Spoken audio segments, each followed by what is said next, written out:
Magandang araw sa inyo mga bossing. So ngayon lang ulit tayo ng mga nakapag-live. So ito yung ginagawa natin na PDC type. 8 MOSFET HY4008. Yan. Order ni Boss Artemio mga bossing. So ayan. So katatapos lang. So ito nga pala mga bossing ay merong accelerator. So ayan, para mas power yung unit saka mas malakas. Siyempre. So sa nagtatanong kung alin daw po mas malakas, ang transformer type or kaya ang PDC type, masasabi ko lang mga bossing, mas malakas po ang PDC type. Ang kaibahan lang kasi ng transformer type, waterproof siya. Ito po ay hindi siya pwedeng mabasa. Kailangan po nito ay ito naman kasi po meron naman po itong box po natin ay marine plywood. So medyo mag-alang po ito. So kung ikukumpara po natin ito sa inverter saka yung PDC, mas malakas po yung PDC type kumpara sa mga nabibiling gawang China ng mga bossing. Saka po ito ay mas malakas at mas matibay. Yun po ang kaibahan nito. So ayan mga bossing. So sarili po nating build yung aparato. So katatapos ko lang itong malagyan ng mga wire. So testing natin mga bossing.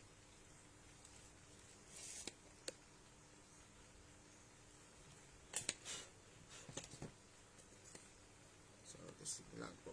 Meron din po itong reverse polarity protect, overcurrent protect. Pag pinagdikit mo ang output, papatay ang output mga bossing. Testing po natin sa battery mga boss. So adjust muna tayo. So may blower na rin siya. Yung blower po niya automatic po magpapatay po yung blower mga 30 to 40 seconds.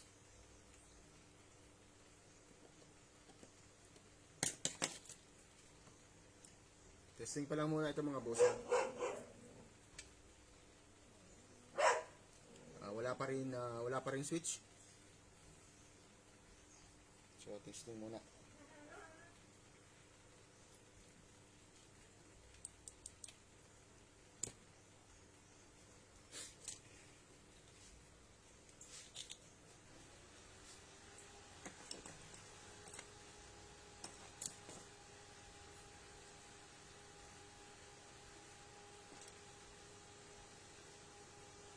Adjust tayo sa protect.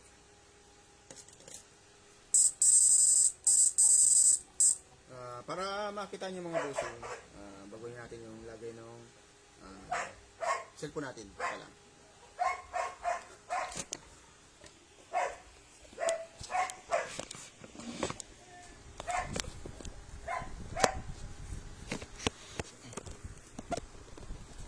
Pampasinahin yung mga bossing ang aking shop at medyo po makalat mga bossing.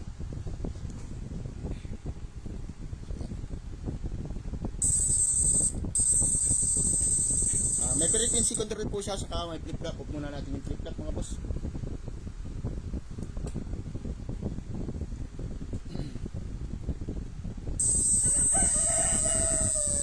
May toggle switch sa frequency, high and low, hello. Adjust natin yung frequency mga bossing. Power.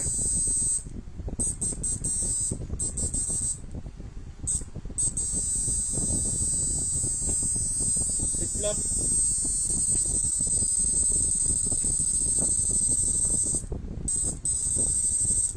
Testing natin mga bossing sa 2000 watts.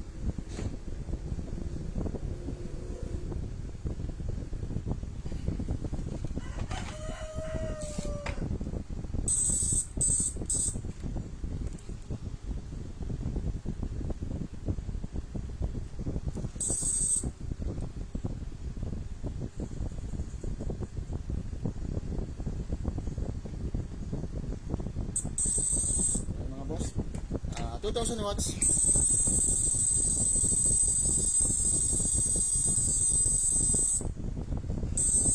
Power.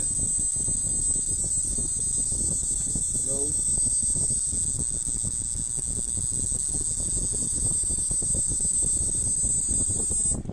yung yung fan po niya automatic po yung papatay. Mga 20 to 30 seconds hintayin natin mga boss.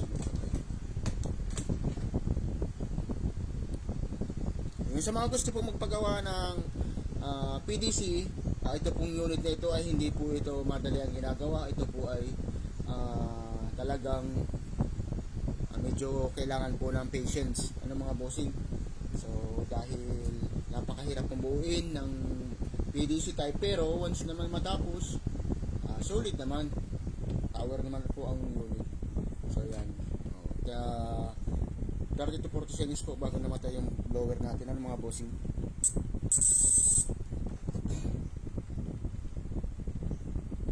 Automatic po under yung blower pag pindot po mga bossing.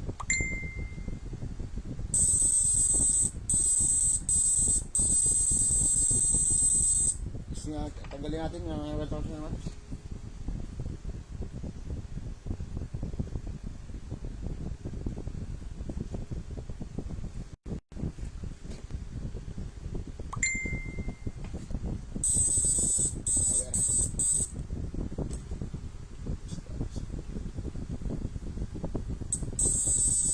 Protection circuit, patay yung unit. Yan. Pag pinagdikit yung output, mga boss,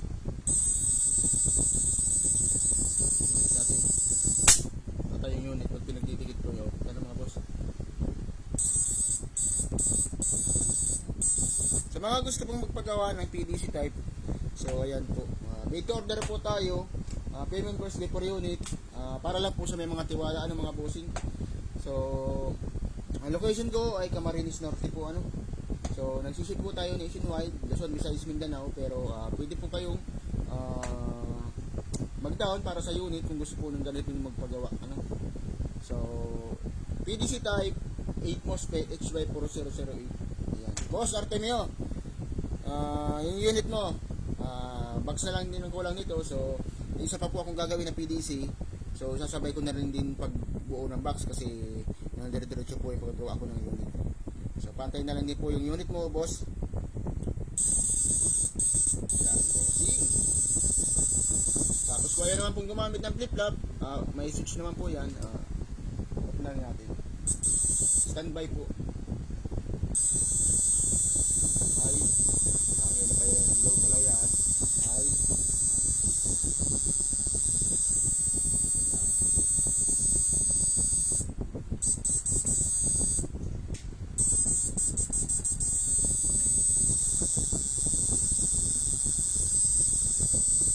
Napakalakas, boss.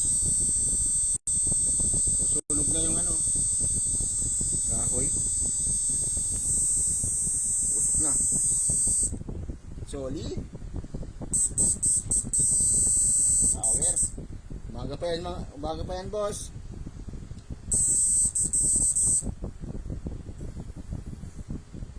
Flip-flop on. So nagtatanong ko ano daw purpose ng flip-flop. Ang flip-flop po ay tumutulong po yan mapalutang ng isda, lalo na kung malabo. Mga bossing, hindi po kayo mahihirapan mga pa. Kung gusto naman po medyo matipid ang kain po sa battery, pwede naman po natin pahinaan yan. Yan.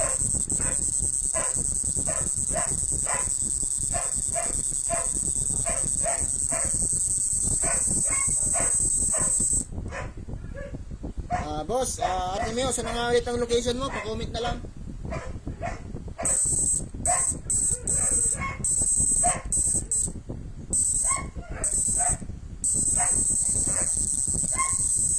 Meron din kasi akong ginawa nung nakaraan na 16 MOSFET, kaso di tayo nakapag-video dahil sobrang natin busy mga bossing.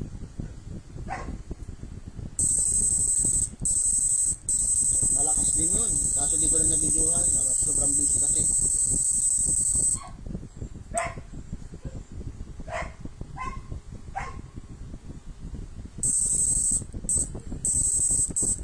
Marami itong mababalong tilapia.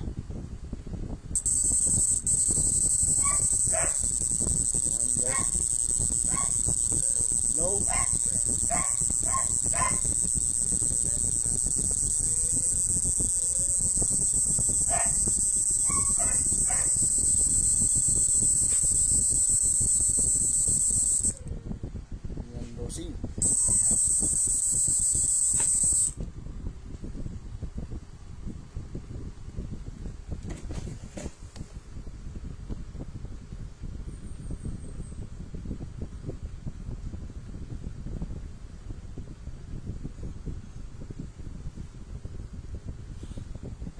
Sa price po ano boss,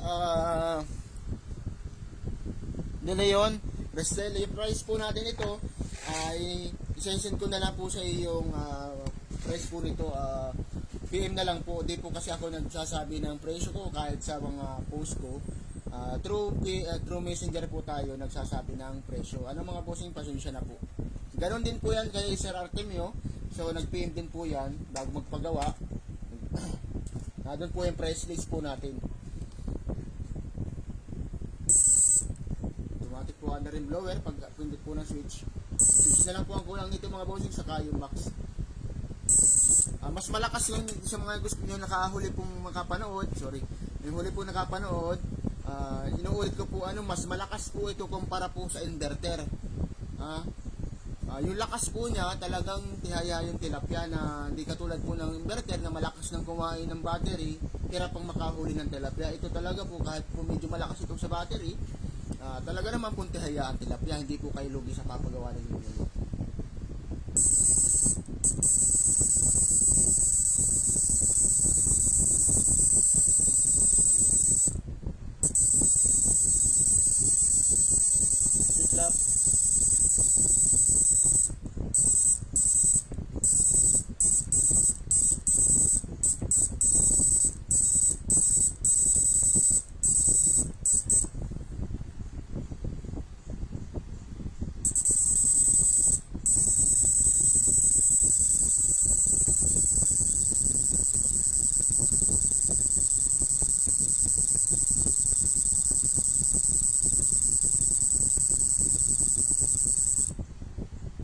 Yun ang location pala ni Boss Artemio ay Leyte. So tayo po, ang location po natin ay Camarines Norte. So yan po yung sir ay nagtitiwala po sa atin. So ayan, yung mga gusto pong magpagawa ng unit ay magkakaroon po kayo ng ganito para lang po sa may mga tiwala, dahil po tayo ay payment po per unit, or pwede naman po kayo mag-down. Wala po tayong COD mga bossing. Inuulit ko po, wala po tayong COD.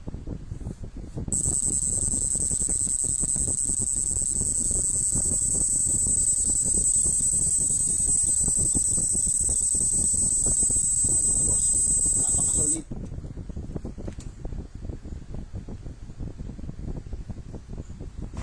So nuts.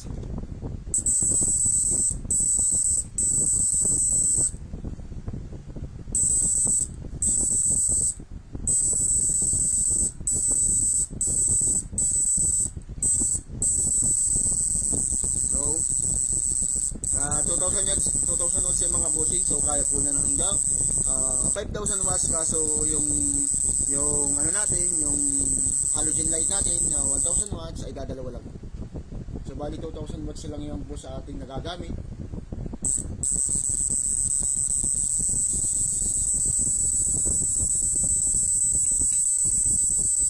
Power.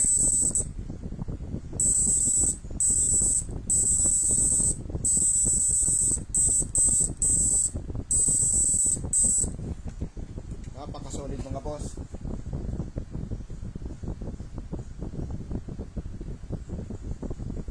So sa mga gusto magpagawa, PM lang kayo mga bossing. So saka po sa mga unit po natin na ginagawa, meron po tayong warranty. Sa mga nagtatanong po, ang warranty po natin ay 1 month warranty. Free shipping nationwide. Payment course per unit po. Pwede naman po kayong mag-down, tapos yung kabubuang bayad pagtapos na po yung unit, pag ipapadala na po.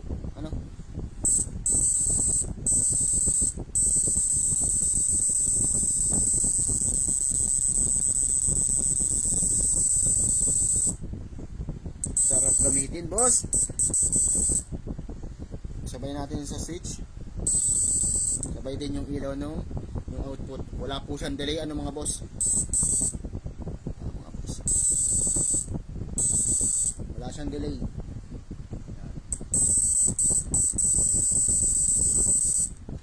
Kaya dapat ay wala talaga yung delay, dahil pag mayroong tilapia, kahit mga gapala, dapat on the spot patay agad. Kasi pag may delay, maaaring makalpas pa yung tilapia. So dapat sabay-sabay pag switch out din yung kuryente.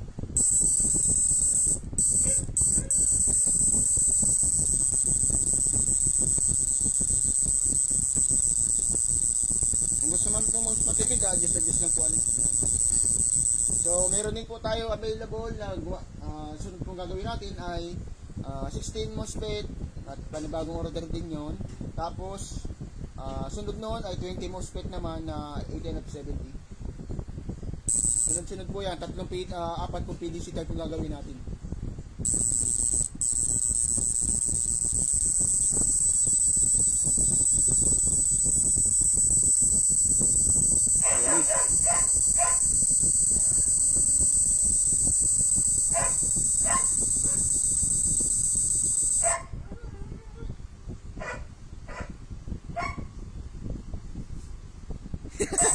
Pilinta. Ay, sigurado. So may magkakaparehan din po ito sa inverter, ano? Dahil ang output din po nito ay may natitira. Pero yung sa lakas po nito, saka sa protection ay malayo po, ano? Dahil ito po ay pag pinagdikit ninyo yung output, papatay po ang unit. Ayan, tapos siyempre mas malakas.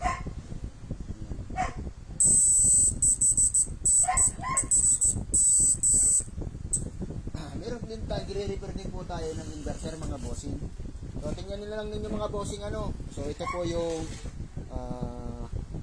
i-repair natin. Kaso sira nila kasi nito PWM na. So pag ito kasi ganito ang nasira ay PWM ng mga gawang China, wala na po ito. So tingnan niyo mga bossing yung pyesa niyan, saka pyesa nito, saka yung ano niya, ferrite core, liit-liit. Tapos wala pa siyang protect. So yung gawa natin, may protection niyan, saka may reverse polarity protect. Ayan. Tapos yung SCR niya isa. Tapos yung sa atin nakalagay mga bossing apat. Siyempre. Siyempre meron din siyang auxiliary. Sa atin auxiliary meron din. Ayan. Tapos yung capacitor niya sa output mylar, liit, sa atin malaki. So ayan. Inductor niya maliit, sa atin malaki. Ayan, ano mga bossing. MOSFET niya maliit. Sa atin malaki. Ayan, ano mga bossing. Ferrite core malaki sa atin, sa kanya maliit. Ayan. Ano mga bossing. So, boss, yung ultra po waterproof. Ang waterproof po natin, bossing, ay transformer type po. Ano, ang PDC type po ay hindi po ito waterproof. Hindi po ito pwedeng mabasa. Yung transformer type po natin ay pwede pong mabasa. Ano? Kahit po nag-uulan po yung transformer type po natin ay pwede. Ito po, hindi po siya pwedeng basain. Pero, kung kayo po naubutan po kayo ng ulan, mas maganda po bago po ninyo kinabit sa yung backpack ninyo, mas maganda po lagyan ninyo siya ng cover bago kayo magpunta sa kurintihan. Kasi di po natin na-expect na minsan talaga naulan. So, mas maganda kung malagyan nyo ng cover yung unit. Meron naman po itong box, pero dapat coveran pa din. Yun. Flip-flop on.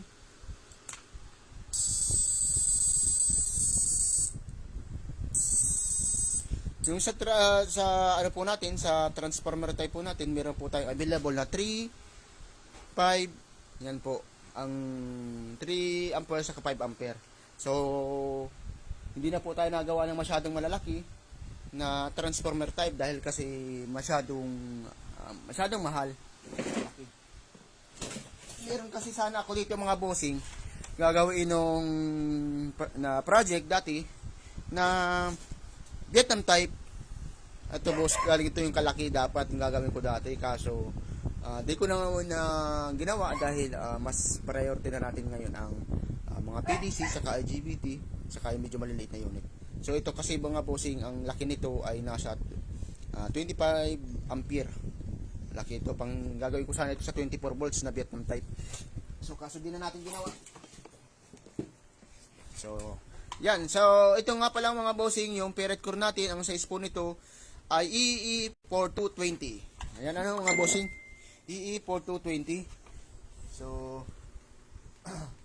ito lang, nasa na bagay ang ating ruler para makita nyo mga bossing.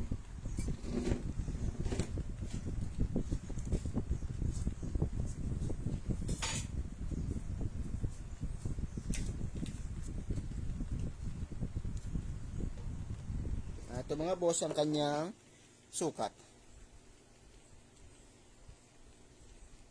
EE42. Ayan.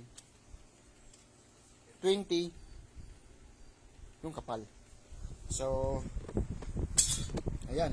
Sa mga gusto pong magpagawa, PM lang kayo mga bossing. So, pagpasensya na po ninyo mga bossing ang ating background dahil busy-busy tayo paggagawa ng mga unit.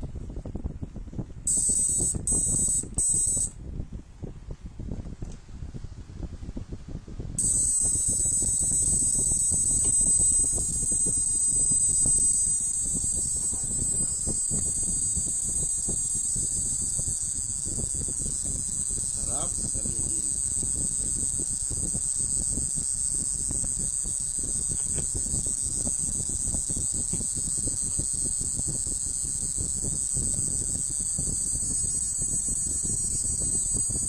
Ayan.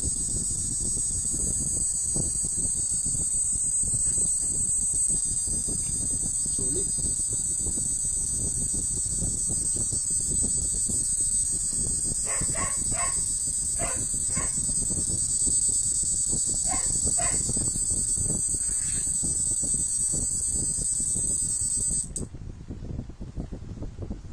Ayan po mga bossing, kalakas yung ating unit So ayan. Sa mga gusto pong paggawa ng PDC type, PM lang kayo mga bossing. So ito pala ay PDC type po natin ay hanggang ano lang po ito, pantabang. Ayan. Hanggang tabsing. Ayan.